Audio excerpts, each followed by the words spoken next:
Bismillahirrahmanirrahim. Assalamualaikum warahmatullahi wabarakatuh. Pemirsa yang dirahmati Allah, marilah kita simak ceramah dari Buya Syakur Yasin dengan tema Melihat Rahasia Allah yang Sesungguhnya. Sebelumnya marilah kita bersolawat terlebih dahulu. Allahumma sholli ala Sayyidina Muhammad wa ala ali Sayyidina Muhammad. Marilah kita doakan semoga almarhum Buya Syakur Yasin segala amal ibadahnya diterima oleh Allah Subhanahu wa taala. Amin ya rabbal alamin. Halaman 58. Bismillahirrahmanirrahim. Az-zakiru lillah azza wa jalla abadan. Orang yang berzikir pada Allah Subhanahu wa taala. Abadan, selamanya.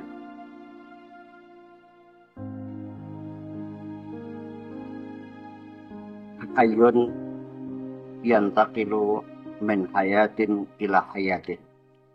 Statusnya adalah hidup. Berstatus hidup. Berstatus on. Min hayatin yantaqilu min hayatin ila hayatin. Hanya berpindah dari satu kehidupan kepada kehidupan yang lain. Fala mauta lahu. Tidak ada kematian bagi orang yang berzikir kepada Allah. Siwa lahadatin, hanya sekejap saja. Idza tamakkana dzikru fil qalbi, ketika zikir itu menghunjam di dalam hati. Da'ala zikrul abdi lillahi azza wa jalla. Maka zikirnya hamba Allah itu menjadi zikir daim, zikir yang langgeng. Wa lam yadhkurhu bilisanihi, sekalipun dia tidak berzikir dengan lisannya, dengan hatinya, itulah zikir daim, itu zikir yang dilakukan dengan hati. Ulama ada mal'abdu fi dzikrillahi azza wa jalla, selagi hamba itu langgeng dalam zikirnya kepada Allah, damat muwafaqatuhu lahu wa ridahu bi'alihi, maka akan selamanya, akan langgeng selamanya hamba itu selalu dalam persesuaian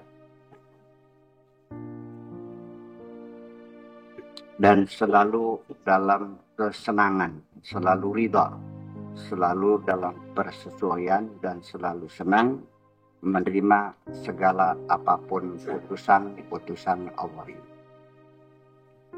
Dikasih duit banyak, alhamdulillah. Dikasih sedikit, nggak dapat duit, duitnya hilang, selalu berkesesuaian. Apapun selalu senang.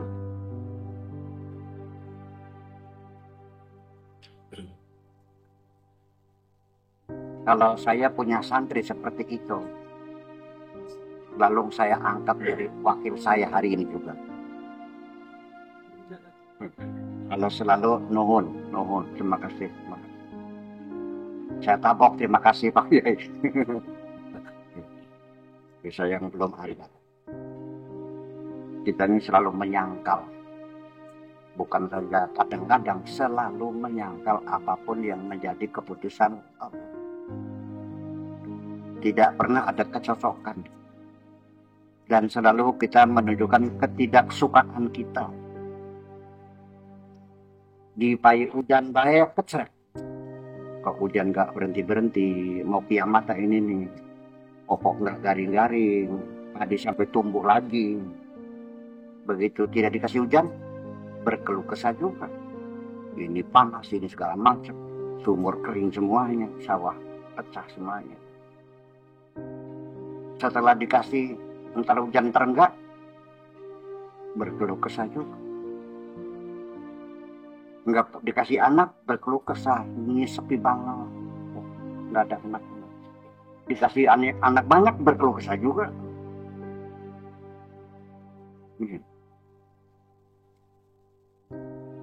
Iya. Seperti itu. Ya kenapa? Karena kita terputus. Lebih banyak off daripada on-nya. Ya, jadi tidak ada kendali.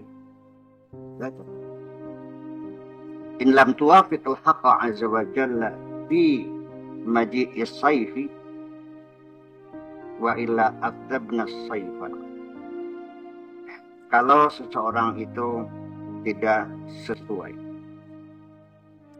tidak sepakat, tidak sejalan dengan keinginan Allah dalam menentukan kapan datangnya musim panas, maka kita tidak akan pernah puas dengan panas itu. Wa illam nuwafiqhu fi maji'is syita, kalau kita tidak sejalan dengan keinginan Allah tentang kapan datangnya musim dingin. Wa illa abradna syita, kalau demikian kami akan mendinginkan musim dingin itu. Artinya kita tidak usah menyangkal kalau sudah datangnya waktu musim panas, ya sila datang. Begitu datang musim dingin, ya silakan datang. Kemarau datang. Musim hujan datang.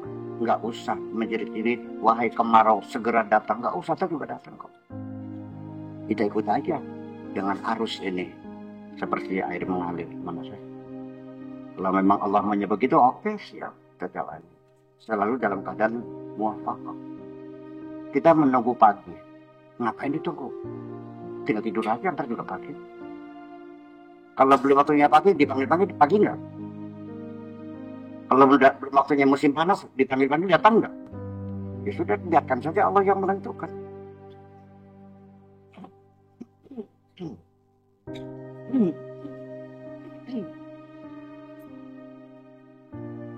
Al-muwafaqah fihi ma tuzilu adhiyatahum wa shiddata fi'lihima. Persesuaian dengan keinginan Allah.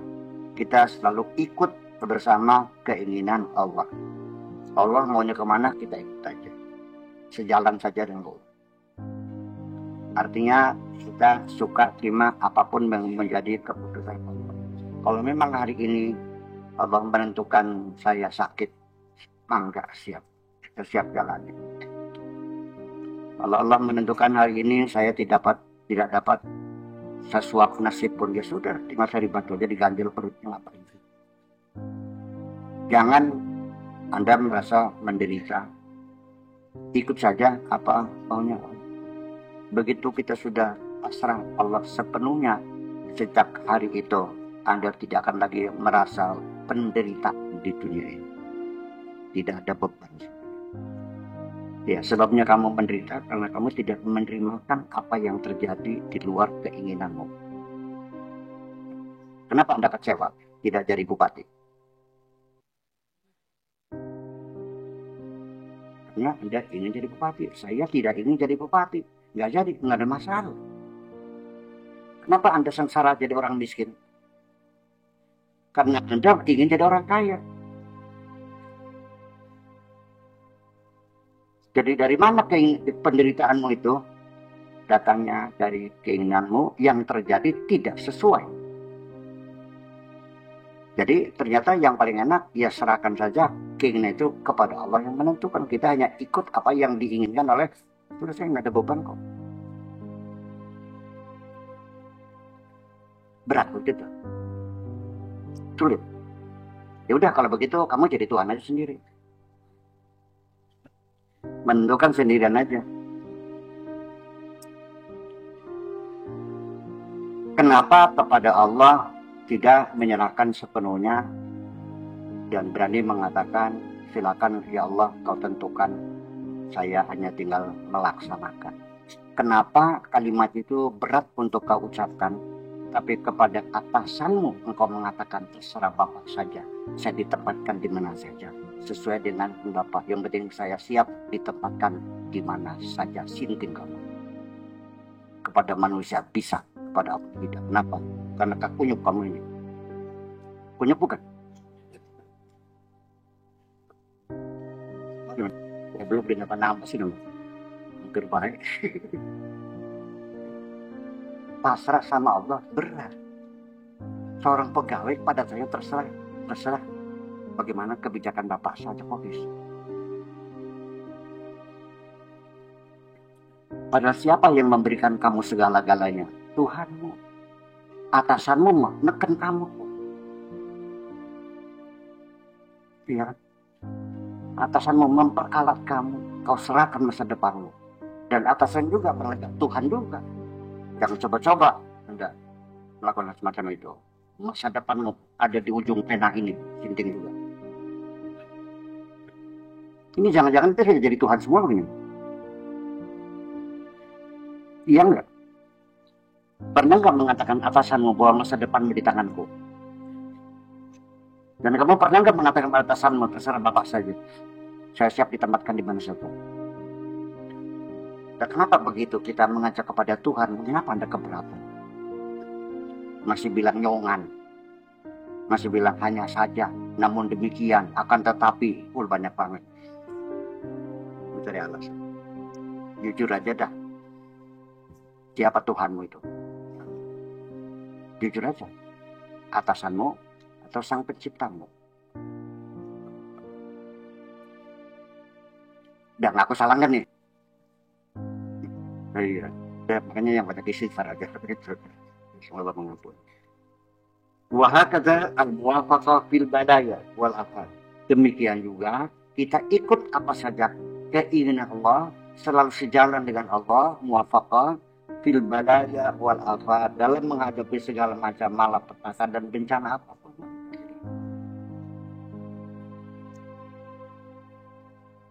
Kalau waktunya sakit ya silakan sakit. Jalan aja dulu. Persoalan nanti setelah sakit kamu minta ya Allah tolong sembuhkan, ya silakan, tidak masalah.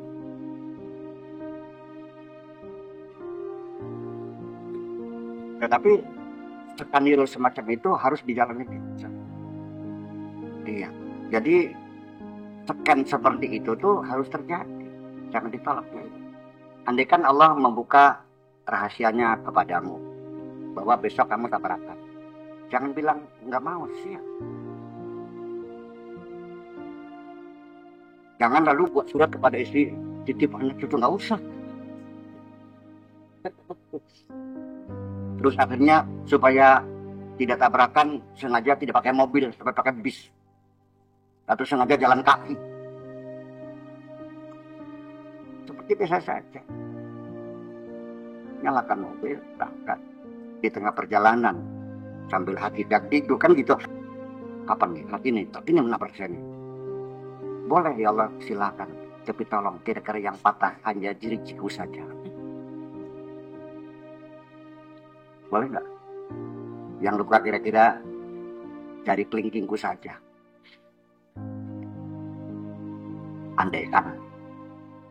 Tapi yang lebih enak nggak tahu dah. Memangnya enak orang tahu tuh. Iya, enak kalau tahu dapat rezeki. Kalau mau belai,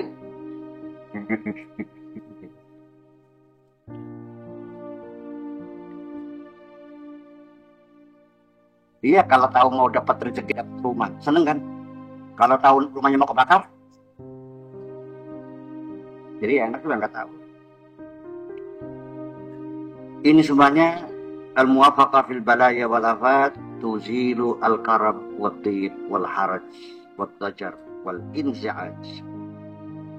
Ini semuanya bagi kita siap sesuai dengan keinginan Allah, menjalani apapun keputusan Allah, sekalipun dalam malapetaka dan bencana. Ini semuanya akan menghilangkan kegelisahan, menghilangkan kecemasan, menghilangkan sesak nafas, menghilangkan segala macam penderitaan. Sebabnya engkau menderita karena engkau tidak menerima keputusan Allah. Malah justru ketika kita sakit muncul rasa penyesalan karena sakitnya karena kena racun dan racunnya itu karena cerobohnya tukang ya dagangan makanan, kita komplain menyalahkan pedagang, lapor polisi, malah nggak sembuh-sembuh. Tapi begitu kamu menerimakan, ya Allah, alhamdulillah aku diberi sakit perut yang luar biasa ini. Tukang dagang itu mungkin dia tidak sengaja untuk meracuni aku, ya Allah, ampunilah dia. Maka justru dengan hati kita yang pasrah, tanpa dikasih obat juga kamu sembuh sendiri kok. Oh, nanya ada dokter, obat apa yang paling manjur ketika pasien itu dalam keadaan kegelisahan dan kecemasan? Ada nggak yang manjur? Yang tidak sakit aja menjadi sakit kok. Apalagi sudah sakit, masa? Iya. Ya, gitu. Ya kalau menang obat deh kali-kali gitu pasti. Nanti kalau sudah sembuh yang lawan lagi gak apa-apa. Sore ya malah itu. Ini malah hujan semakin bangun. Waktu nuzuliha, pada saat bencana itu datang, kamu tidak akan lagi merasa menderita, ya, merasa gelisah, merasa takut, merasa cemas. Ya udah, kita syukuri alhamdulillah. Ma'ajaba umurul qaumi wa ma'ahsana ahwalahum, betapa hebatnya ya keadaan kaum itu dan betapa hebatnya kondisi mereka itu. Dia takjub. Kullu ma yatihim minal haqqi azza wa jalla, apapun yang datang kepada mereka dari Allah, apapun, yang baik, yang buruk, yang menyenangkan, yang tidak menyenangkan, yang keuntungan, kerugian, apapun yang ke mereka, indahum thayyibun, semuanya menjadi nyaman.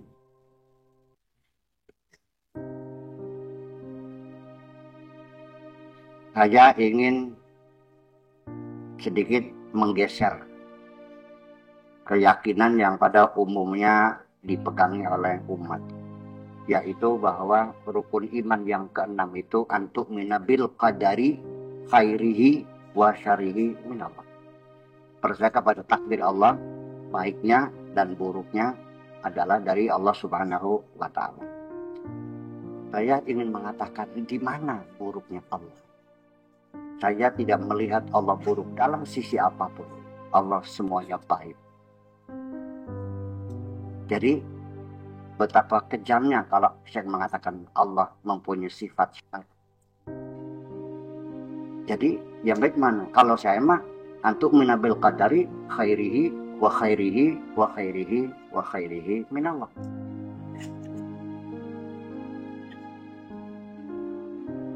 Oh, ini yang lawan hadis, nggak ada urusan. Ya, supaya Anda mengerti bahwa khairihi wa syarihi ini ada dua sudut pandang yang berbeda. Sesuatu yang Anda lihat syari itu dari sudut pandang kamu. Khairihinya juga dari sudut pandang kami. Tapi Allah sebagai sang pencipta yang mengasih rezeki kepada kamu tanpa hitung-hitung semuanya, mana mungkin dia akan menjahati kamu? Wa ma bidzalamin lil 'abid walakin anfusahum yazlimun. Sengaja juga. Jadi kita berpegang pada Al-Quran dan pada hadis itu.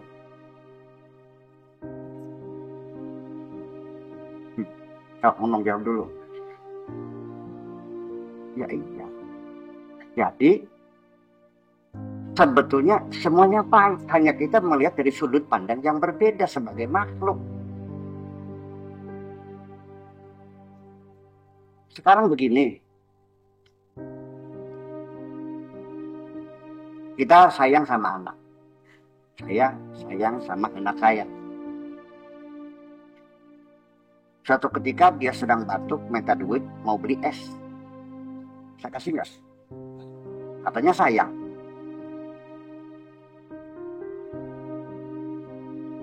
Kalau saya kan dikasih, kenapa nggak dikasih? Tanya sama anak saya yang menangis mereka minta uang dan tidak saya kasih. Apa bilangnya? Abang Medik, Abang Medik. Jadi kalau kamu tidak mengerti dunungan kamu, itulah sebabnya menuduh dunungan kamu macam-macam. Padahal saking sayangnya sama kamu. Iya kan? Jadi saya tidak ngasih uang, saya enggak. Nah kalau dia batuk, minta uang, saya kasih. Saya enggak, malah enggak. Karena saya udah capek mulutnya, biar sekalian modal situ. Ya kan? Jadi gimana? Yakin nggak bahwa semuanya baik? Tidak. Hanya salah tafsir aja. Karena Anda melihatnya dari sudut pandang yang berbeda.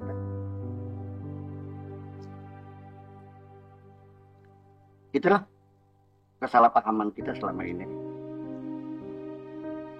Tapi itu sudah menjadi akidah umum ya, maksudnya begitu. Ya, semoga Allah mengampuni aja lah. Qad syaqahum bunju ma'rifati. Qad syaqahum bunju ma'rifati. Bunj itu bius. Dokter ini namanya apa? Anestesi. Iya. Buat mahal tuh. Karena mereka sudah disuntik obat paham oleh Allah dengan kemakrifatan itu. Sehingga mereka sudah paham. Sudah tidak lagi merasa menderita dengan beban ini. Karena kalau mau dioperasi disuntik dulu nggak? Sebelum dioperasi disuntik dulu nggak? Biar apa? Biar nggak sakit. Mereka juga itu sudah disuntik sama Allah. Apa obatnya? Ya udah selesai. Untuk umpamanya seperti ini maksudnya mah. Kalau disuntik beneran ini baru seperti itu, jadi mereka sudah bakal gitu. Hati bakal udah nggak kita lagi apapun tersiap. Wa nawwahum fi hijri lutfihi, dan mereka ditidurkan oleh Allah dalam kamar kasih sayang. Nah, nggak ada lagi keluh kesah, nggak ada lagi komplain, nggak ada lagi marah, nggak ada lagi kecewa gitu. Kalau siap, kami jalani semuanya.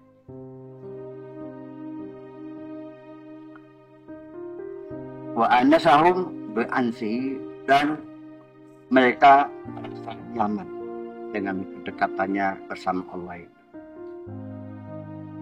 Jangan bersahabat ya, kedekatannya.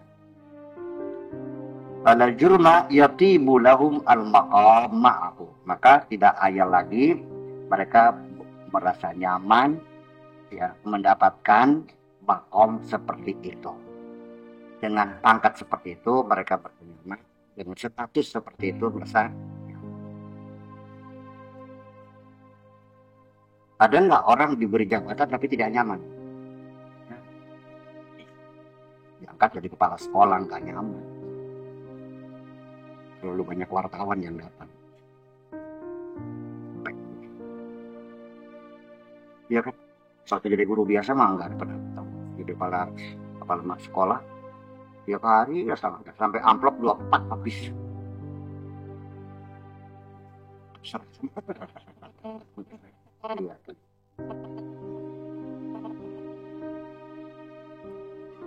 Wal ghaibatu an syai'in siwa, dan telah sirna apapun selain Allah. Sudah tidak lagi ada keterikatan dengan siapapun, tidak merasa terbebani dengan siapapun. Pokoknya semuanya sirna. Telah bebas dari segala beban apapun. Nyaman gak hidup begitu tuh? Nyaman gak hidup begitu? Nyaman. Makan lahap, tidur nyenyak, badan sehat, rezeki lancar, teman banyak, istri sayang, anak lucu-lucu, apa lagi? Anaknya lucu, istrinya sayang, badannya sehat, rezeki lancar, temannya banyak, apa lagi? Itulah surgamu di dunia ini. Dan semuanya aku buang-buang untuk mencari sesuatu yang sifatnya hanya fata morgana. Gak jelas. Fata morgana itu apa?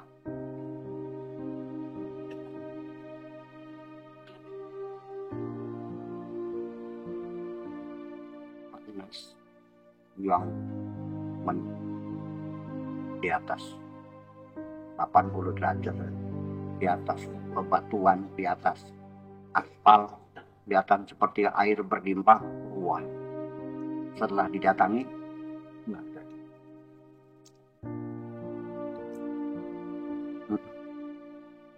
setelah datang, falam yajidu syai'an, mereka tidak dapatkan apapun. La yazaluna mauta baina yadayhi, dan mereka senantiasa posisinya seperti mayat di hadapannya, seperti mayat di hadapan lebih, dimandiin, ditengkurupin nurut enggak, didudukin nurut enggak, dicebokin nurut enggak, digosokin enggak, bisa ngelawan enggak. Kalau ngelawan lebihnya ngeri.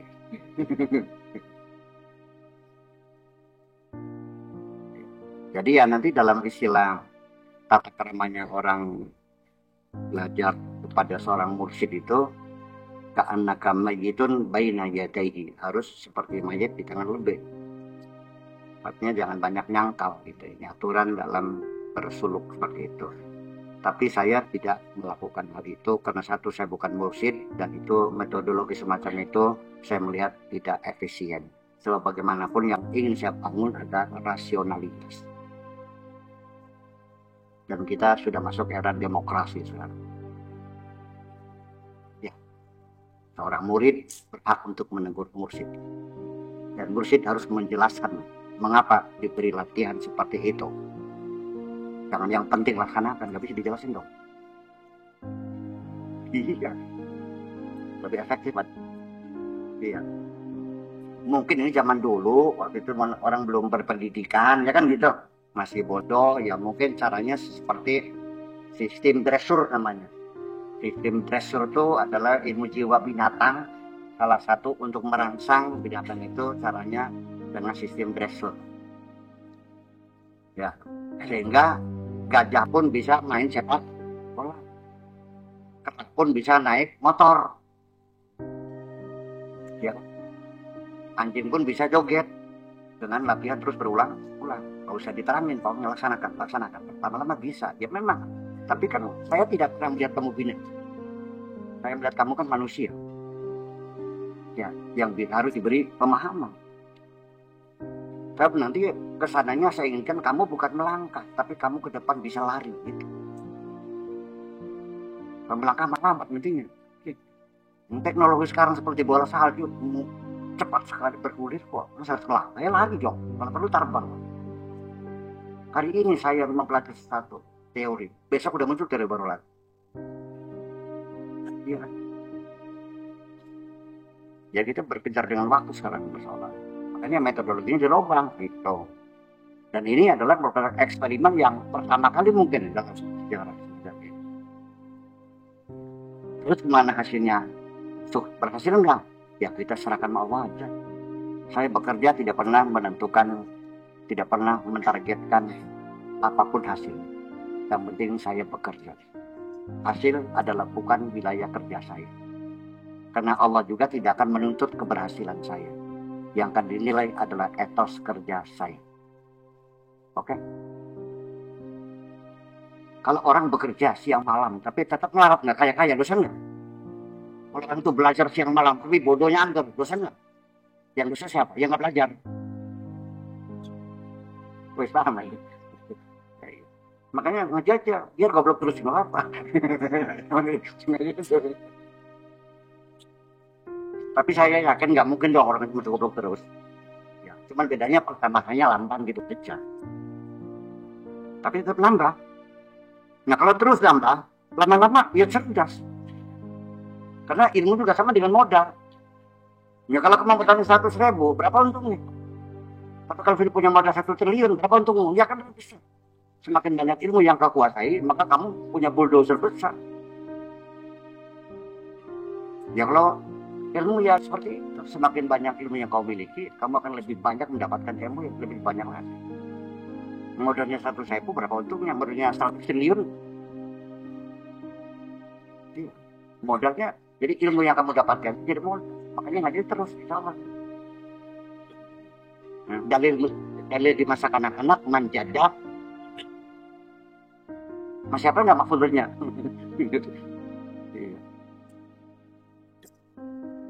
Barang siapa yang sungguh-sungguh akan mendapatkan. Tuh. Paham nggak saya ngomong nih? Iya, udah. La yazaluna mauta baina yadayhi. Waqad malakathumul haibatu. Mereka sudah dikuasai jiwa mereka karena adanya kehebatan Allah.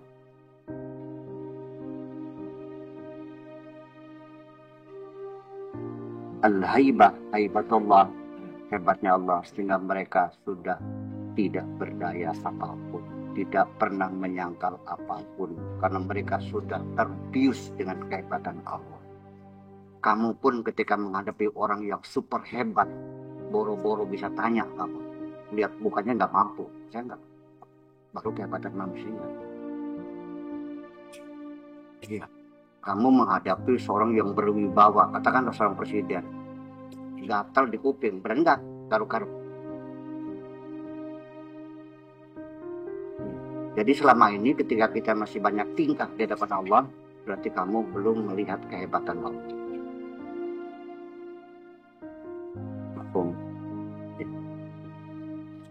Jadi selama ini Allah yang ada dalam pikiranmu seperti Allah kamu yang kepalanya korengan, dianggapnya kecil, kan gitu. Disalahkan, komplain, iya, dicaci maki, dikecilkan. Saya bukan katanya, ucapan-ucapanmu aku dengarkan bahwa Tuhan yang kecil di hadapanmu.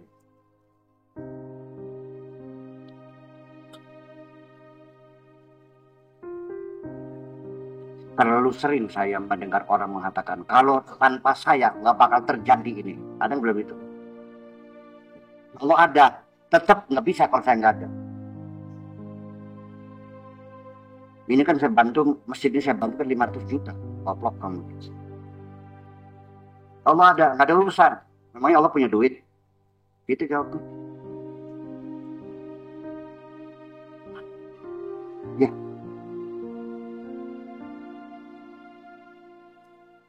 Jadi itulah sebabnya kenapa ayat-ayat Fir'aun dan Nabi Musa ini setiap halaman Quran isinya Al-Quran adalah firman Tuhan untuk kanjeng Nabi Muhammad. Isinya ceritanya Fir'aun melulu. Artinya persoalan manusia di dunia adalah mayoritas didominasi oleh urusan-urusan Fir'aun.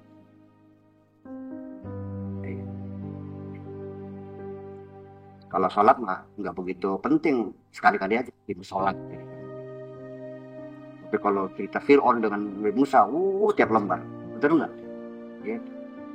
Berarti kalau disebut berulang-ulang berarti penting nggak? Kalau yang jarang-jarang, sholat jarang-jarang nggak? Penting nggak? Kita terjebak nih. Jangan terjebak. Nanti saya giring-giring, nggak penting, silakan saya ini. Bisa diserang orang. Penting. Yang jarang aja penting, apalagi yang sering lagi itu loh. Iya. Yang sekali-kali aja kita memaksakan diri ngantuk-ngantuk dilawan, ya kan? Sholat adalah kewajiban. Iya. Tapi kenapa kita memerangi kesombongan kita, keangkuhan kita kepada Allah? Oh, enggak. Ini persoalan. Ya mungkin karena nggak paham. Mungkin karena nggak paham, bukan karena bodoh ya, karena nggak paham. Masih mending bodoh pasti nggak paham.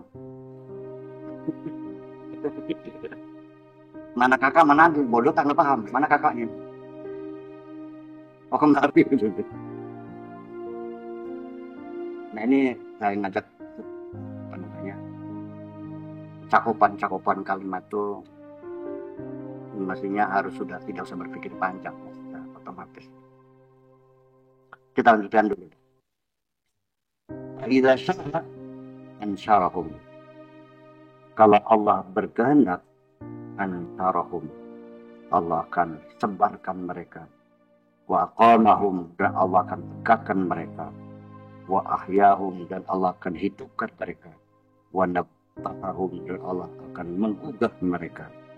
Dan baina yadayhi, ka ashabil kahfi, mereka di hadapan Allah seperti ashabul kahfi. Fi kahfihim, di dalam gunung, di dalam guha mereka. Alladzina qala fi haqqihim, yang mana Allah mengatakan tentang mereka, wa nuqallibuhum dzata yamini wa liyatas shimal. Allah yang membolak-balikan mereka ke kanan dan ke kiri. Dibalikan lagi, duduk didudukan, berbaring dibaringkan, terurip terurupkan. Allah yang menggerakkan mereka. Gitu.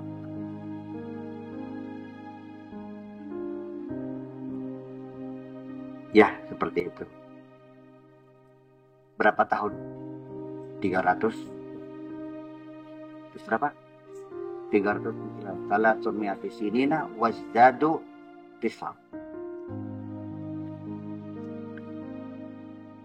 Nuqallibuhum dzatal yamini wa dzatal shimal wa qalbuhum basitun baina yaday. Dan kambingnya tergonggong, duduk tergonggong, tangannya dengan menggelarkan tangannya, basitun baina yaday. Hum aqallun nas, mereka adalah orang yang paling cerdas. Mereka itu adalah orang-orang yang cerdas.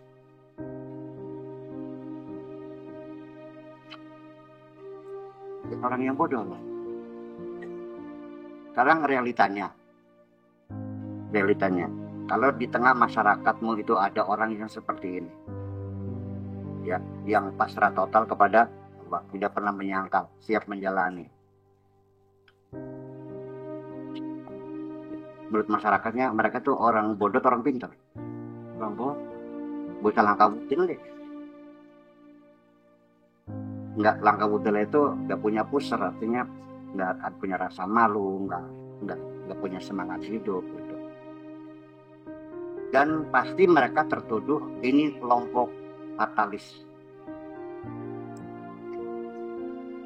Dan ini yang semacam ini ada perlawanan fatalisme, itu dianggapnya sesuatu yang berbahaya.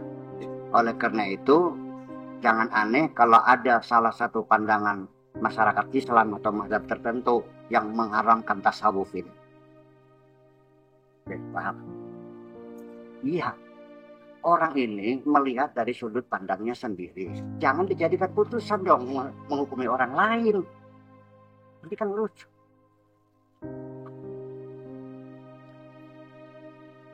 Saya melihat dari sudut pandang saya. Lalu saya mengatakan Syahrini tidak cantik. Salah atau benar? Yang saya maksudkan, Anda harus mengerti sudut pandang saya. Jangan mengatakan salah. Jadi kalau ada orang itu berkiprah, berpikir, memutuskan, jangan lalu salah. Coba memahami sudut pandang orang lain. Sebab Anda juga punya sudut pandang yang berbeda. Dan nanti Anda akan disalahkan orang lain juga. Dan itulah nasib umat Islam yang selama ini saling salah menyalahkan karena tidak mau mengerti bahwa pandang itu berbeda, dengan ada sudut pandang berbeda, jarak pandang yang berbeda, ada sisi pandang yang berbeda, ada durasi pandang yang berbeda. Jadi kalau Anda tidak siap berbeda di dunia ini, silakan tinggal sendirian saja.